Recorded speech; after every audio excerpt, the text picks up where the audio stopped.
देखिए, बंगाल में चुनाव में सत्तारूढ़ जो पार्टी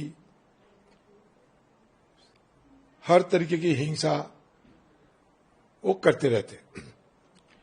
एक तरफ हिंसा होती है, दूसरी तरफ रेवड़ी बांटे जाते हैं, और इस सब के पहले अव्वल में रहते हैं चुनावी ध्रुवीकरण, मतलब सांप्रदायिक ध्रुवीकरण। और ममता बनर्जी की भली बात यह जानकारी है कि जब तक बीजेपी बंगाल में सत्ता कब्जा करने के लिए कोशिश करेंगे, तब तक ज्यादातर मुसलमान वोटों की हिस्सा टीएमसी पार्टी के साथ रहेंगे, और ये उनका एक चुनावी एक स्ट्रेटेजी है। हिंदू और मुसलमान की बात नहीं, जहां उनको लगेगा उनकी पार्टी की कि यहां हमें वोट कम मिलने की उम्मीद है, वो उसी जगह सारे ऐसे ही हरकतें करते हैं। मेरे पिछले चुनाव में हारने के बाद मैंने जब जांच पड़ताल की तो मुझे पता चल गई कि 150 से 200 बूथ पे जहां हम लोग एजेंटों को बैठा थे, वो सत्तारूढ़ पार्टी के लोग उनके घर जाकर डराने लगे, धमकाने लगे कि सीधा तौर पर तुम्हें अपना बेटों को कह दो कि बूथ से निकल के भाग के चले आए अपने घर, नहीं तो मुसीबत का सामना करना पड़ेगा। बेचारी गरीब लोग बूथ छोड़ के घर भागे, और उसी दरमियान टीएमसी पार्टी की तरफ से फर्जी वोट डाले गए। ये कोई नई बात नहीं है। बंगाल में जो चुनाव होते हैं, जहां चुनौती दिए जाते हैं टीएमसी पार्टी को, वहां टीएमसी पार्टी यही करते हैं। मान लो फिर भी हम जीत जाते हैं, जीतने के बाद जो निर्वाचित होते हैं चुनाव में, उनको फिर शुरू हो जाता है हर एक किस्म की दबाव डालना, डराना, भड़काना, और उनको भी खींचकर अपने पार्टी में शामिल करना।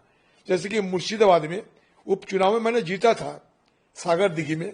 जीतने के बाद हमारे पार्टी के एमएलए को डरा के, धमका के, पुलिस भेज के, मैं कोई सोच नहीं सकता, ये लोगों को अपना पार्टी में शामिल करा ली और दिखाया कि भाई विपक्ष यहां नहीं है। तो ये विपक्ष मुक्त बंगाल बनाने के लिए ममता बनर्जी जिस हद तक जाना चाहिए वो जाते रहेंगे।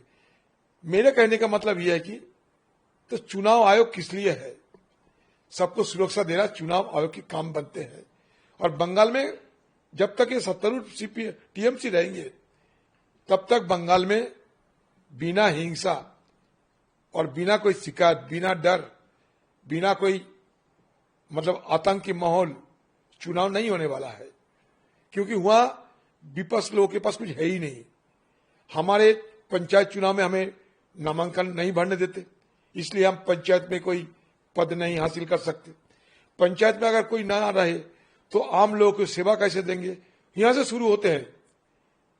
ये तो उच्च स्तर के चुनाव होते हैं ना, ये तो बात की बात है।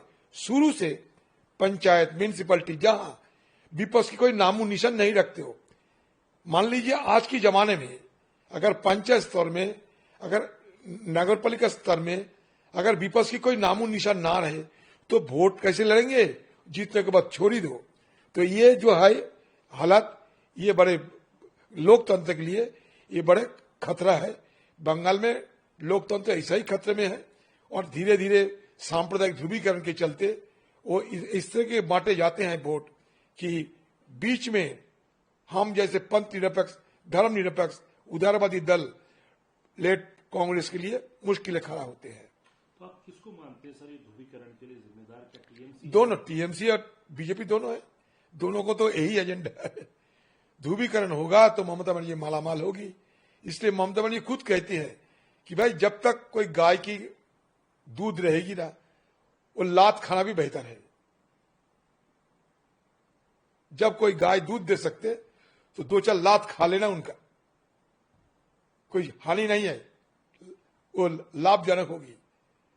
तो इसलिए मुसलमानों के खिलाफ अगर कोई शिकायत करते हैं तो ममता जी यही कहते हुए मुसलमान लोगों को खुश करते हैं। लेकिन उन मुसलमान लोगों के लिए कोई मतलब समाज के, चाहे वो राजनीतिक हो, आर्थिक हो, शिक्षक मतलब एडुकेशन की हैसियत से देखो, वहां कोई कुछ नहीं करते। लेकिन चुनाव के समय डराएंगे, भड़काएंगे और ध्रुवीकरण के चलते वो वोट बार बार हासिल करते रहेंगे, खासकर अल्पसंख्यकों को। लेकिन सर यहाँ तो दूसरी बात थोड़ी बीजेपी कह रही है कि हिंदू जहां माइनॉरिटी में है उनको वोट नहीं डालने दिया जाए। ये मैं क्या कहा, ये हिंदू मुसलमान की बात नहीं, जहां उनको लगेगा कि हमारी वोट जीतने के लिए कोई मुश्किल खड़ा कर सकते, चाहे वो हिंदू हो, चाहे मुसलमान हो, चाहे क्रिश्चियन हो, चाहे आदिवासी हो, हर जगह ऐसा ही करेगा वो। ये सिर्फ हिंदू की बात नहीं, हो सकता कहीं कोई हिंदू को जाने नहीं दिया, लेकिन मैं ये बात नहीं मानते कि इसके लिए बीजेपी की हार हुई।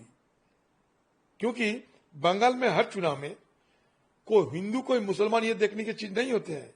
चुनाव जीतने के लिए जहां हमारा पार्टी के कोई मुसलमान वोटर ज्यादा रहे, वो भी वहां दहशत फैलाएंगे, दहशत करेंगे, वो भी वहां जीतने के लिए जो मर्जी वो करेंगे, चाहे वो पंचायत हो, चाहे वो नगर पालिका हो, चाहे कोऑपरेटिव चुनाव हो, चाहे सेल्फ हेल्प ग्रुप की चुनाव हो। आपका कितना बताऊं आपको, सेल्फ हेल्प ग्रुप के चुनाव में भी ये दहशतगर्द करते हैं।